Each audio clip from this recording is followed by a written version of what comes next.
Hello, and welcome to the BYU Family History webinar series. I'm Marin, and I'll be your host for this webinar. And we have announcements. Our next webinar will be next Thursday. That will be with Todd Knowles. He'll be giving a presentation on the Knowles collection. So that'll be next Thursday, the 11th at 3 p.m. Mountain Daylight Time. If you'd like to view any of our past recordings of webinars, those are available the week after the recording, after the broadcast of the webinar. You can catch those on our YouTube page or on our website. Currently, the previous webinar with Olivia Jewell is in processing, and that'll be uploaded today on our YouTube page and our website. During the webinar, if you have any technical problems, please enter your concerns in the chat box and I can help you out with that. You also can email at fhl_webinars@byu.edu if you have any problems with your Zoom or webinar related issues. Please make sure that your video camera and your microphone is disabled so that we can have a smooth presentation. You're welcome to use the chat box for comments during the webinar. However, all questions will be answered at the end of the presentation. For today's webinar, we're pleased to hear from Kathryn Grant, who will be giving a presentation on 10 helpful things to know before using FamilyTree. Kathryn, after years on the sidelines, Kathryn started doing family history and discovered that she loved it. Her specialty is making new family historians find success and maybe even avoiding some of the mistakes she's made. Kathryn teaches Sunday classes at the BYU Family History Library. She also presents at Riverton Saturday seminars, and other family history events. Her column on family history ran in the Nauvoo Times for about a year and is still available online. Kathryn works for the Church of Jesus Christ of Latter-day Saints as a technical writer and an instructional designer focusing on usability and process improvement. Besides family history, she loves uplifting music, thought-provoking books, and spring lilacs. As we turn the time over to Kathryn, just make sure that your mics and your cameras are disabled. And just to reiterate, again, you're welcome to use the chat box for comments as well. And I will just unmute Kathryn and then we'll get started. Great, Marin, thank you so much. And everybody, thank you so much for joining us today. It's so good to have you with us. So as Marin mentioned, our webinar is on 10 helpful things to know before using FamilyTree. So very few of us would want to navigate a complex road system like this without any guidance.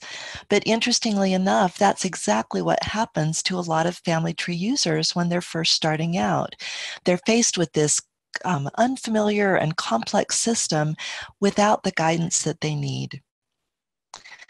Well, it turns out that using FamilyTree is a lot like driving. Most people can learn how, but drivers need to know a few things. They need to know the rules of the road, and they need to know how to get where they want to go. So that's what I'm hoping this webinar will do for us today, is list some of those basic things that everybody would hope to know when they're starting out with FamilyTree. And I've noticed over the years as I've helped new people get started, there are some common themes. And so that's where these 10 things came from, is these common themes that I've noticed among new users, things that tend to puzzle them or misconceptions that they have. Things that seem perfectly logical, but then once you understand more about the system, you realize that what seemed logical maybe wasn't really the case. So let's get started on our 10 helpful things to know before using FamilyTree. Now, the first one is that FamilyTree is a section on the FamilySearch website. It basically consists of two different views. There's the tree views, which are multi-generational, and then there are individual views that give detail on one specific person. That sounds pretty straightforward, doesn't it? But what's interesting is that FamilyTree often gets confused with two different things. FamilyTree gets confused with FamilySearch, but it's actually not the same as FamilySearch.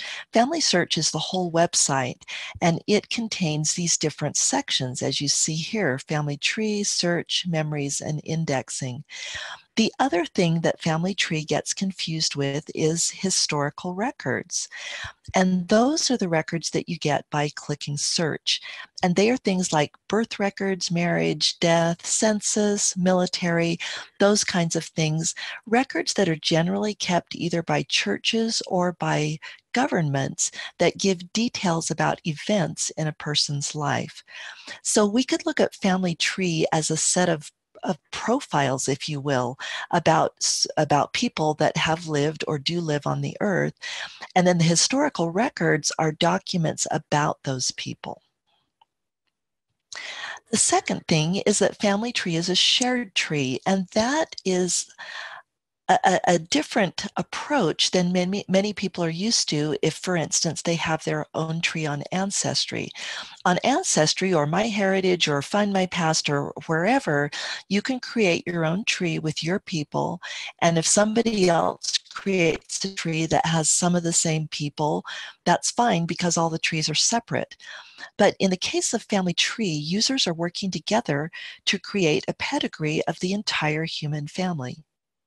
The goal of FamilyTree is one complete, accurate record for each person who's ever lived on the earth, linked to other records by correct relationships. So there is no my tree or your tree anymore when you're working in FamilyTree, but instead it's all one shared tree. Now, in order for that to work, FamilyTree has adopted a method called SCOE, and that's an acronym that stands for Source-Centric Open Edit. So if you ever hear that now, and some people I think call it SCO or SCOE, but if you ever hear that acronym now, you'll know what it means. Basically, open edit means that anybody can add or change almost anything. And the reason I put that little almost in there is that there are some locked records. For instance, famous people, early leaders of the church, and so forth. Those were records that were getting a lot of bad changes to them because so many people were interested in them and working on them. And so FamilySearch has locked certain records. But other than those few records, pretty much anybody can edit anything. And that leads to the source-centric necessity. All additions and changes should be supported by sources, and that should be reliable sources. So citing somebody else's family tree is not necessarily a reliable source, or citing a GEDCOM file is not necessarily a reliable source. We would tend to consider historical records more of a reliable source. So for instance, if you find an official birth record of somebody kept either by a church or by a government, that tends to be more trustworthy. And those are the kind of records that we want to support our conclusions with in FamilyTree. Number 3, names in FamilyTree are contributed by other users. And this actually comes as a big surprise to many people who start using FamilyTree because it was released by the organization called FamilySearch, and because it's supported by the Church of Jesus Christ of Latter-day Saints. Many people logically think that the church has populated this family tree with all verified names, but that actually isn't the case. What FamilySearch and the church have done for us is give us a platform where we can build that pedigree of the human family. So the names in FamilyTree are contributed by other users, and they're not verified by the church. The church doesn't have a team of researchers that go in and make sure that all the data is accurate. And they're actually not really even verified by FamilySearch beyond just some simple checks for duplicates and data errors. But there are a lot of other mistakes that FamilyTree doesn't catch, or FamilySearch doesn't catch, nor should they be expected to. I I can't even imagine the complexity of a program that would catch every possible error that a person could make in a family tree record. That blessing and responsibility falls on us as users to make sure that the information that we add is as accurate as possible. And if we find problems or mistakes in Family Tree, that we have the ability to clean them up, again, because it's an open edit system. Number 4, this is one that is interesting to people as well and often maybe not understood by new users. Family Tree is not a sandbox, and by that I mean it's not a place where we experiment. Let me give you an example. I was helping a member of my stake some months ago, and we got into a family on her line, and it consisted of a set of parents with 4 children, and the parents had pretty unique names. And so it was pretty obvious who they were. They were easy to tell apart from other people. Well, as we searched, we found this identical couple entered in again to the system by the same user. And the same 4 duplicate kids had been entered in, but 4 additional children had been added to that second copy of the family. As it turned out, this user was experimenting. They had mistakenly thought that Family Tree was a sandbox or a place to try out different pedigrees. And they didn't know if these other 4 children really belonged in the family, but they put it up on Family Tree so they could just kind of check it out, see what other people had to say, and so forth. And that's actually something that you would want to do outside of Family Tree. The reason we don't want to do that in Family Tree is here on the screen, that record hints and duplicate searches rely on accurate information. So when that user put in those 4 incorrect children, we did discover that they didn't belong to that family. What happened was that whole family started getting bad hints, incorrect hints, because of the wrong children that were joined to the family. And for members of the Church of Jesus Christ, this also impacts temple works. If we put incorrect people or join them to the wrong family, then there's a risk of incorrect ordinances being done. Well, you might say, but yeah, I like a sandbox. I need a sandbox to play around. And I agree, sandboxes are great. Family Tree is just not the place for it, but there are some other places for it. So for example, here are some sandbox options. Trees on FamilySearch partner sites like Ancestry.com. You can create your own tree there. You can even synchronize between Family Tree and your Ancestry tree. You can also use software like Roots Magic or Ancestral Quest. It's kind of traditional desktop software where you just keep your pedigree right on your desktop. And again, it's private to you, so you completely control it. You control the quality, and you're able to synchronize it with the information on Family Tree. And then finally, this may be a very well-kept secret, that FamilySearch has created a sandbox version of Family Tree.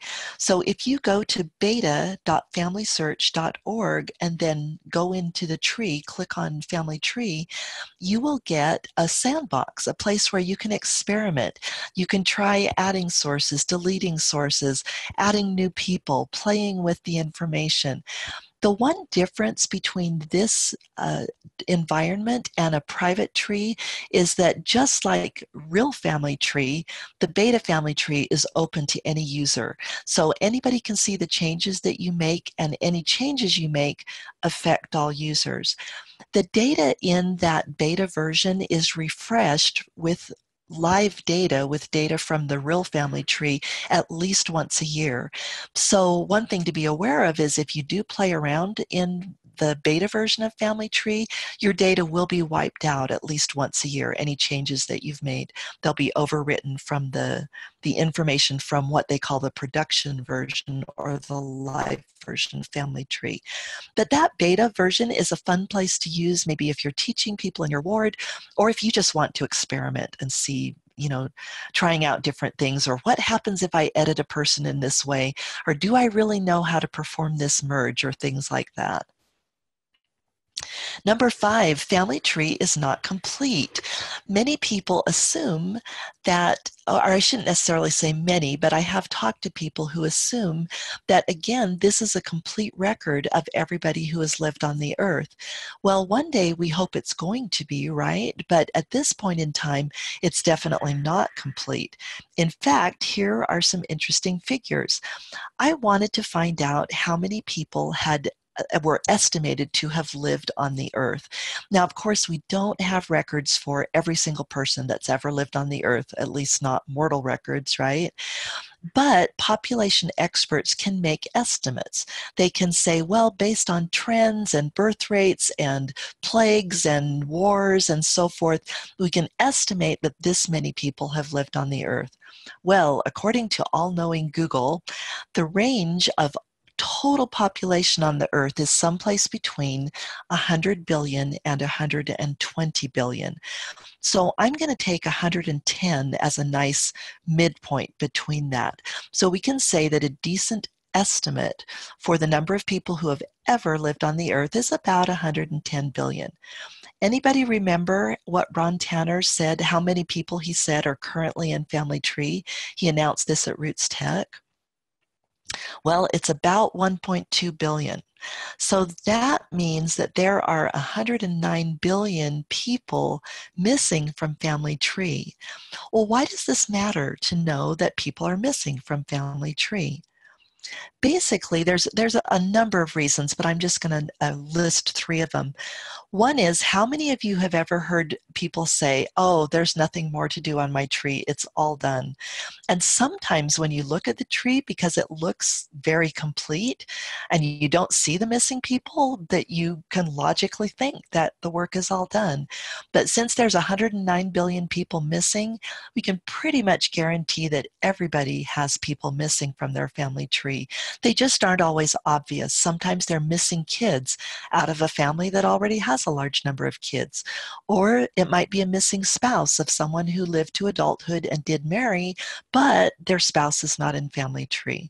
So we can be sure that just because our tree looks full or anybody's tree looks full, there's still more work to do.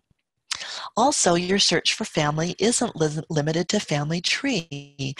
I remember hearing people frustrated because they couldn't find temple names. But the trouble was they were looking within FamilyTree, and the names that were readily apparent on their tree had already been done. But they didn't realize that there were dozens and even hundreds of people missing from the tree who still needed their work done. And those people, of course, would be found in historical records, not found by searching within the tree. And then finally, I've run across people who believe, because they believe the tree is complete, then they think that if they search for somebody in FamilyTree and find a name that looks like the person they're looking for, it must be them because they're the only person that came up in the search results. But the same name doesn't mean that it's the person you were looking for, just because so many people have the same names over the centuries and in different countries and different locations, and sometimes even within the same small location, families would reuse the same name.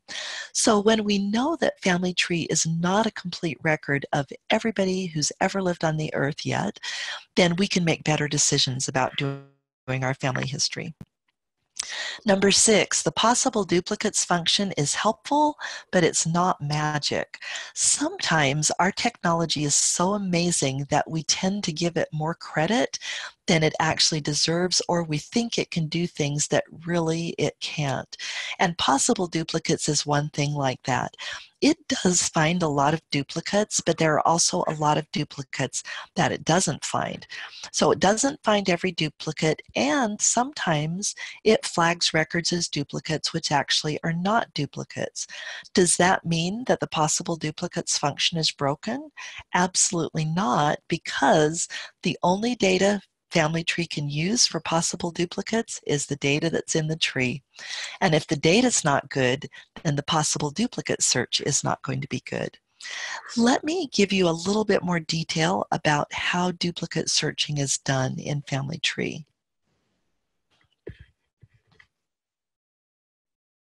So possible duplicates works by comparing one record with another one. If there's a lot of common information between the two records, they're flagged as possible duplicates. So here's an example. On the left, we've got a record for John Besceby. He was christened on the 18th of March. March is abbreviated. He was born in Lincoln, Lincolnshire, and he's the son of John and Eleanor. We've got another record over here on the right where the christening date matches exactly, except one's abbreviated and one's not. And then we've got the place name. The county is abbreviated in the second record, whereas it was fully spelled out in the first one. And then the parents, the mother's name has a slightly different misspelling, or slightly different spelling, excuse me. But anybody who looked at these two records would pretty much conclude that they represent the same person.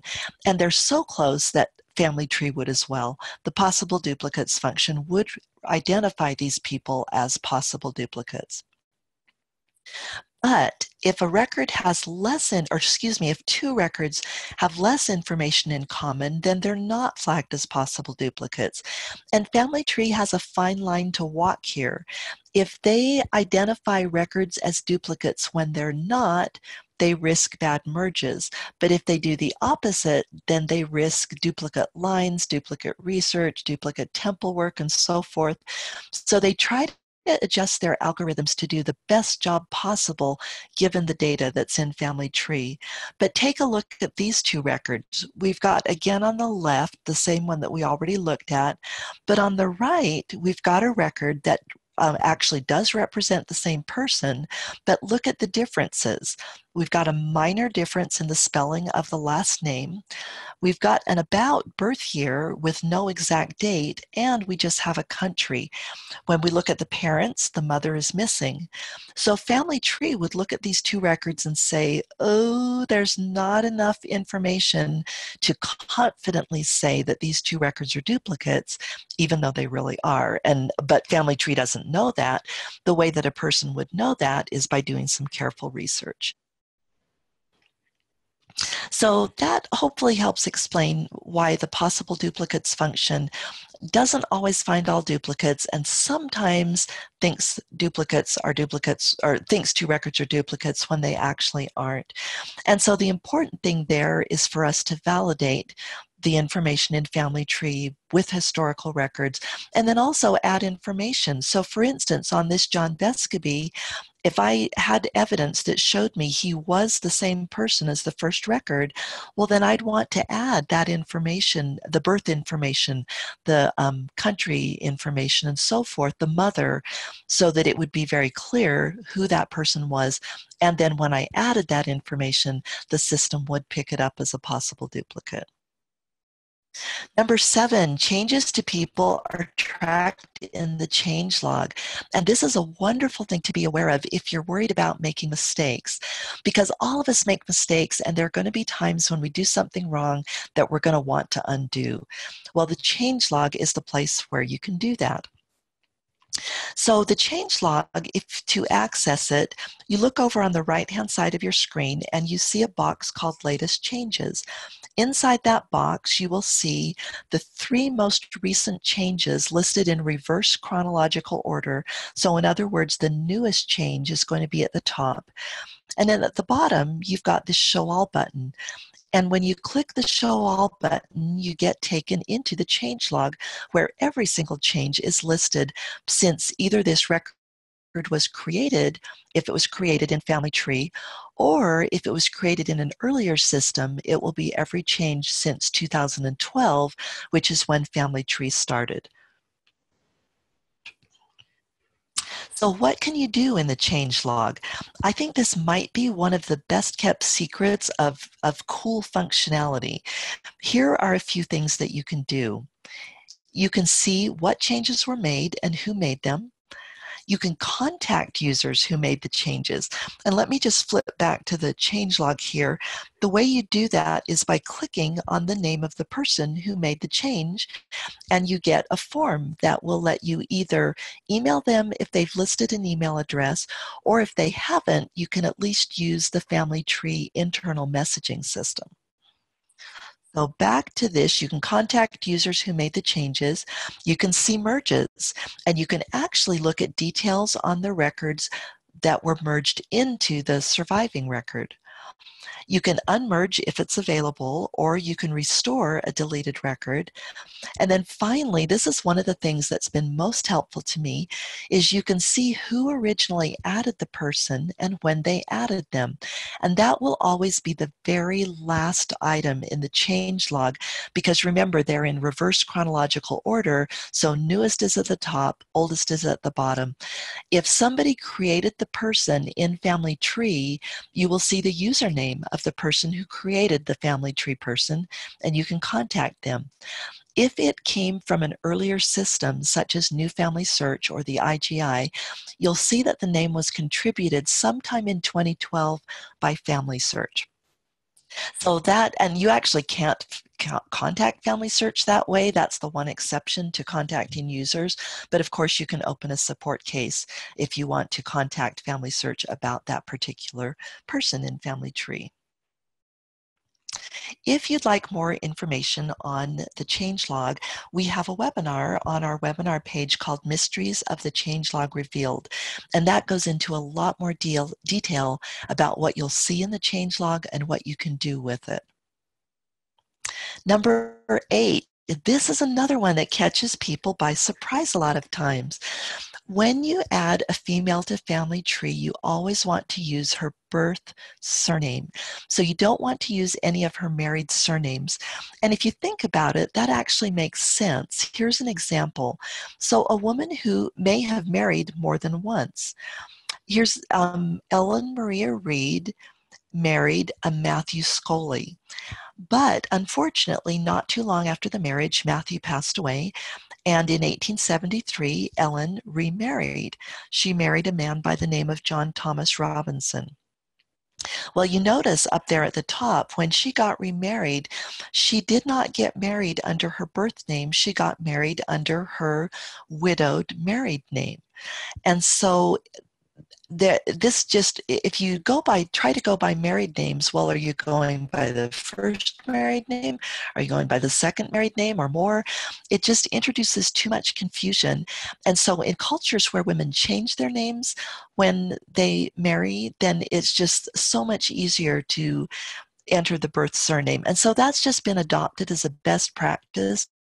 That actually is the case on every family history site that I'm aware of, but women will always use their birth surnames.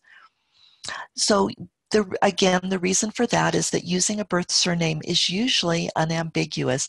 There might be some very edge cases like adoptions or so forth, but normally the birth surname is the best way to go. Using a married surname may lead to undetected duplicates because, for instance, if Ellen, on that previous example, let's go back there, if she was entered in the system as Ellen Maria Reed, but then also was entered a duplicate record as Ellen Maria Scully, the system is not necessarily going to identify them as being the same person. On the other hand, it may lead to incorrect merges. So Ellen Maria Reed, in our example, that was her birth name, but her married name in her second marriage was Ellen Maria Robinson. Well, there could be a person who was born Ellen Maria Robinson who wasn't the same person as our Ellen Maria Reed, but they would look the same because because the surnames were the same. And so that's another good reason for using birth surnames instead of married surnames. And finally, it can just confuse other people. I know that sometimes I've seen a married couple where the husband and the wife both have the same surname in FamilyTree, and then I know I need to double check. Did they marry a cousin? It happened sometimes in England. I have people on my line who their name did not change when they got married because they married a person with the same surname. And so it just makes things confusing if we use any of the married names. It's just a lot better to use the birth surname. Oops, sorry about that. Okay, Number 9, another very important thing to be aware of is that help is always available. And so the best place I know of to go to help in FamilyTree is by clicking the help button up here in the right-hand corner, and then you get a bunch of different help options. Let me just highlight a few of them. The Help Center has knowledge articles that cover just about any possible topic in FamilyTree. The Contact Us page allows you to see your consultant, your ward consultant, if you're a member of the Church of Jesus Christ of Latter-day Saints, or you can open a support case there. And so they've got different options, whether you want to phone in a support, phone in about a problem, or you want to contact them using a message. But that's the way that you can get help from FamilySearch support. The Learning Center actually takes you to the Help Center, but it's been filtered for lessons, and all the lessons there are free.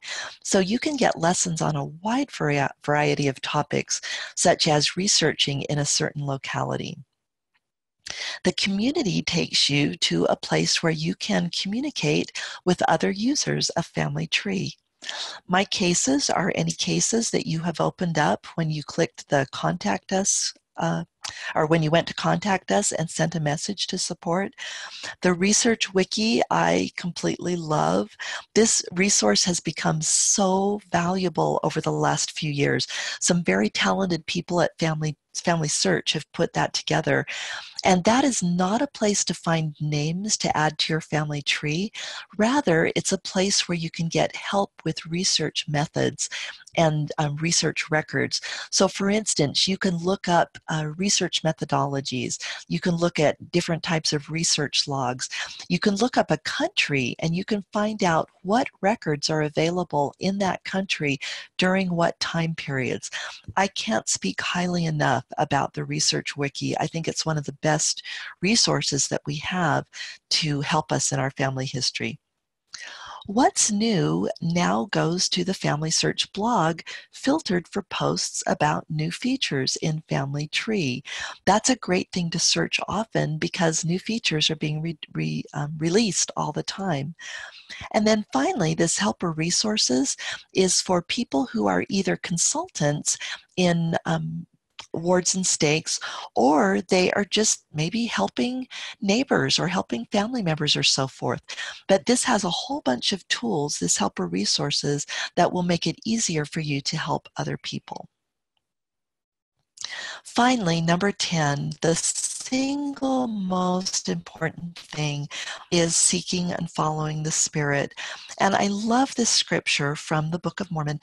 This scripture, it takes place in between the Savior's first visit to the Nephites after his resurrection and the second visit. So as you can imagine, put yourself in that position. You've just gone through this incredible destruction, and then you've seen the Savior of the world. And he comes down, makes himself known to you. You realize that he is your Redeemer and the one who's atoned for your sins. And it's just this amazing but very overwhelming experience. And the Savior, of course, knew that that was overwhelming. And so he said to the people, at the end of his first visit, I'm going to go away now. I'm paraphrasing, obviously, but I'm going to go away now, but I'm going to come back. So prepare yourselves. Think about what I've said and be ready for when I come tomorrow. Well, how did the people prepare themselves? They prepared, by praying for that which they most desired. And that which they most desired was that the Holy Ghost should be given to them. I can tell you that if we most desire, I can tell you from experience, if we most desire to have the Holy Ghost with us as we do family history, that will be the single biggest differentiator between just maybe average family history or possibly even making mistakes and success in family history. The Spirit is the key ingredient. It trumps education, it trumps skills, it trumps experience. It's more important in my mind than all those things. Sometimes people worry starting, for instance, when they're called as a consultant or they get into FamilyTree and they worry thinking, I just don't have the skills, I don't have the knowledge, I don't think I can be successful. And I would say to that, the skills and the knowledge will come as you continue doing your family history. But the one thing you can't do without in family history is the guidance of the Spirit. What are some things that the Spirit can help us with? Through the Spirit, we can learn our particular mission. And I've come to believe that the Lord has a mission for each of us related to family history. I've talked to friends who have had promptings to write biographies. I've talked to friends who have had strong promptings to organize their family photos. I've talked to friends who have had promptings in many different areas. But the key thread there is that they feel a sense of mission about something that the Lord specifically would like them to do related to family history. And we can know what that is through the Spirit. And it may change over time. For instance, my friend who wrote the biography eventually got to the end of that. Then it was time for her to move on to other important things in family history. Through the Spirit, we can correct and avoid mistakes. I've been so grateful for the promptings of the Spirit that have let me know when I've made mistakes so that I can correct them, or that have also given me uncomfortable feelings to let me know that I was kind of heading down the wrong path. Maybe I was going to join the wrong spouses to each other. One person had a name that was common, and I was just about to put them with the wrong person. So the Spirit can be a big help in doing accurate work. The Spirit can also specifically help us find a starting place on our family tree. And I've done several other webinars on that. If you're interested, just go to our webinar page and look for webinars that talk about using family tree, and also on discovery experiences. But I found that when I will prayerfully look at the fan chart and listen to the promptings of the Spirit, that the Lord leads me to the places where people are missing or where errors need to be corrected. That tends to be one of the biggest questions people have when they're first starting family history, is especially if they want to find names to add to family tree, is where on earth do I start? Well, that's a question that can be answered through the guidance of the Spirit. And I should point out there too, I don't mean to make it sound like, suddenly you'll get a revelation with an exact PID or something, an exact ID number of somebody. It doesn't work like that, at least for me. It comes line upon line. I might feel a prompting to focus on a certain line, and then on a certain generation, and then on a certain person. But again, it is through the Spirit's guidance that we're able to find those starting places effectively. Through the Spirit, we can know how and when to give and receive help. It's been so interesting to me that the Spirit can prompt us to maybe make that phone call to somebody, maybe to find some information that we don't even know that we need.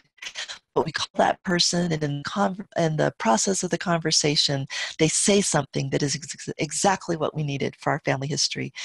And we could be prompted to know when to help somebody. I've shared this little experience before, but I'll share it again here. It really brought this principle home to me.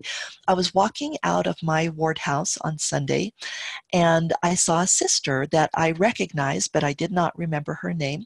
We were both walking out to our cars, and she was some distance away from me.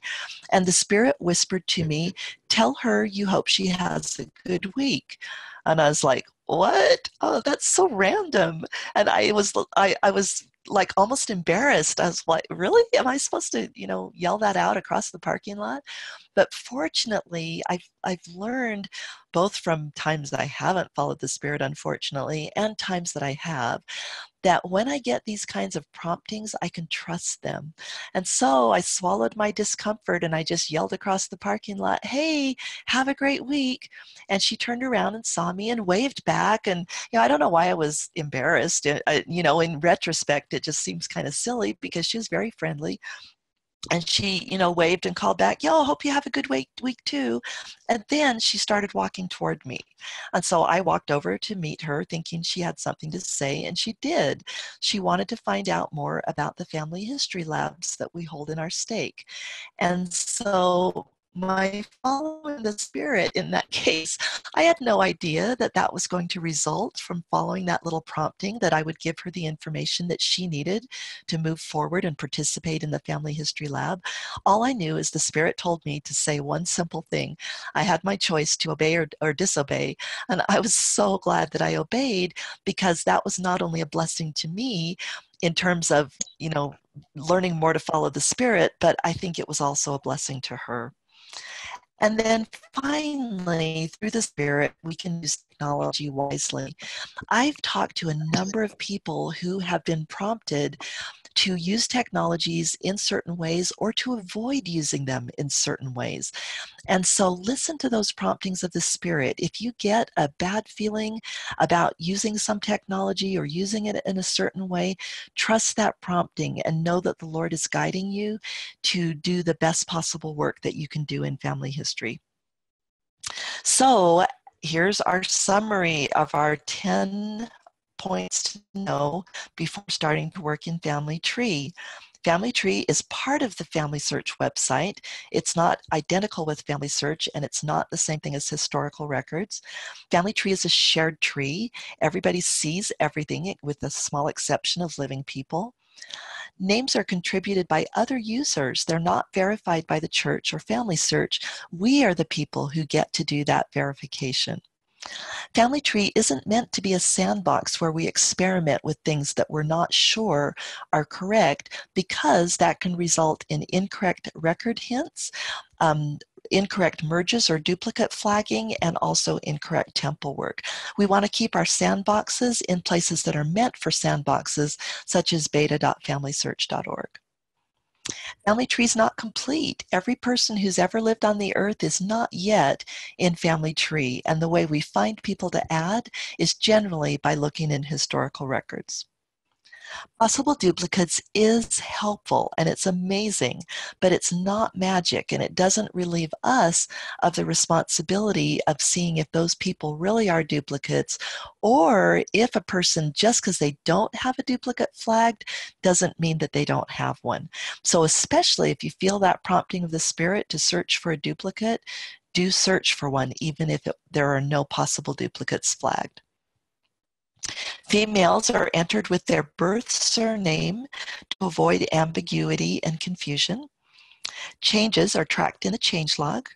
Help is always available. And the most important thing is to seek and follow the Spirit.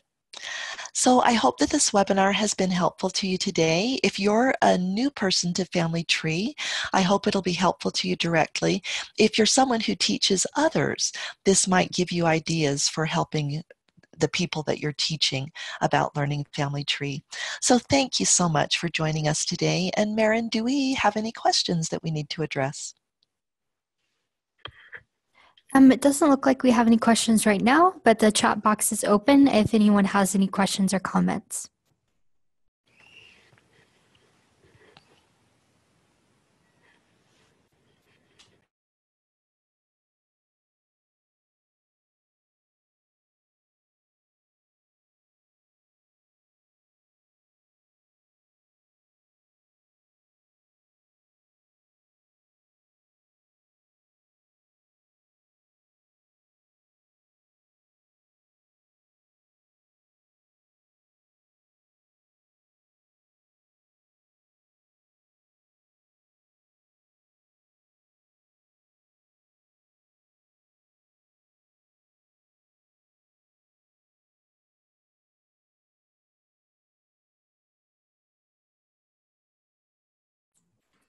It looks like we do have a comment.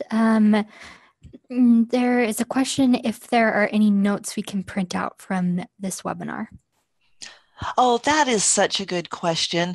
I generally don't make handouts just because they tend to get out of date almost immediately. but I'm very happy to share the link to this slide presentation, and then you can just make a copy of the slide presentation. And by the presentation, I mean the actual deck, not the webinar recording. Marin will make that available, but I can also give you copies of the slides. In fact, Marin, should I just give you that link to post as a companion to the webinar? I already have planned in the post to put the link to your blog Oh, perfect. on there. So if you would like to um, get some more information on this webinar, you can visit Kathryn's blog. That will be in the post with the recording of this webinar, and that'll be available on our YouTube page and on our website. So if you weren't able to catch the beginning of this webinar, you can go back and watch it next week. It looks like we have two more questions. There's one from Colby, and they asked, if you only have the first name and the married name of a woman, should you just add her to the family tree with just the first name? Oh, Colby, I'm so glad you asked that. I actually meant to comment on that and I forgot. So thank you. This is just my opinion. I have not seen anything officially documented on this, but I do prefer to just enter the first name if I don't know the birth surname, because that acts as a flag to other users to let them know that I don't know the birth surname. So if I were to put in the married surname, then people would wonder, is that the birth surname or is it the married surname? And I think it just adds confusion. So yeah, I just go ahead and enter the first name and leave the last name blank. Thank you for that excellent question. And we have another question from Amanda. She asked, when you say that users enter all persons in the tree, can you tell me about Elder Burns? I see this name a lot. You know, I don't have any information about Elder Burns, but I would be glad to look into that and post a comment on the webinar. I'm assuming, my understanding is every user just creates their own username. And Amanda, have you tried possibly messaging this person? If you, when you see their name, you should be able to just click on it and message them to ask any questions. But I'll check on that. That's interesting that that's showing up a lot for you. Thank you. And then there was a follow-up question from the same viewer. She says, also you spoke about adding female birth surnames. This made me think of all surnames. I've read in the family history guide that surnames should not be capitalized. Do you think this is true? Oh, that's a really good point. The latest guidance that I've heard from, and I believe this is in a knowledge article, but I'm not absolutely positive, but is that it's no longer necessary to capitalize surnames. That's actually left over from the olden days when for whatever reason, actually, I'm not sure the reason, but I remember my mom doing family history and she said, you always capitalize the surname. I guess it was just to tell it apart, especially if, some cultures have surnames with multiple names in them, like some Hispanic surnames might be like Cabeza y Rivera or something like that. So the capitalization was helpful back then when you were looking at a family group sheet and you could immediately tell on the printed page what were the first and middle names and what were the last names.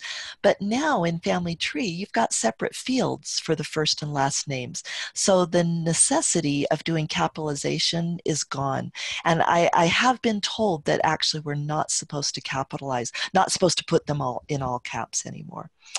And there's a message from Daryl about putting the married name if enclosed in parentheses, but actually they've asked us not to use punctuation in those fields, and that, to my knowledge, will make it impossible for you to reserve a name for temple work if you put in parentheses. I have seen people sometimes put a married name in the other information section, although I'm not sure that I'd necessarily recommend that, just because you can tell the person's married name by looking at the spouses. But there's nothing wrong with it, obviously. So I say if you want to put a married name, put it in the other information section, but I wouldn't put it in the vital information section. Oh, thank you, Colby. Yeah, capitalize. I should have been more clear on that. Names should always have initial capitals. So the first one, the first letter of any name should be capitalized, with the exception of some, like there's some Dutch names where they start with a little DE and then have a capital. But most of the time, the first letter of the name should be capitalized, but then the rest should be lowercase. Thank you very much for clarifying that, Colby. And thanks, everybody. Those were great comments and questions. All right, I think that's all the time we have for questions right now. Just to reiterate, the next webinar will be on the 11th of April, and that will be at 3 p.m. Mountain Daylight Time. And we'll be hearing from Todd Knowles. He'll be giving a presentation on the Knowles Collection. The week following that, there will not be a webinar. It's going to be final season here soon at the Brigham Young University, so there won't be a webinar during that time. However, on the 25th, we'll be hearing from James Tanner, and he'll be giving a presentation titled Wars, Plagues, Catastrophes, and Genealogy, and that will be at the regular time and on Thursday at 3. Mountain Daylight Time on the 25th. If you have any questions or comments, you're always welcome to email at fhl_webinars@byu.edu or visit our website. A recording of this webinar will be made available with links to the webinar that Kathryn mentioned about the changelog, as well as links, a link to her blog where there will be more information on this webinar, including the Google Slides. That will probably be posted next week on Monday. You can catch that on our social media as well. We have a Facebook page and a Twitter. And of course, that will be updated on YouTube as well. Thank you so much, and I hope you have a great weekend.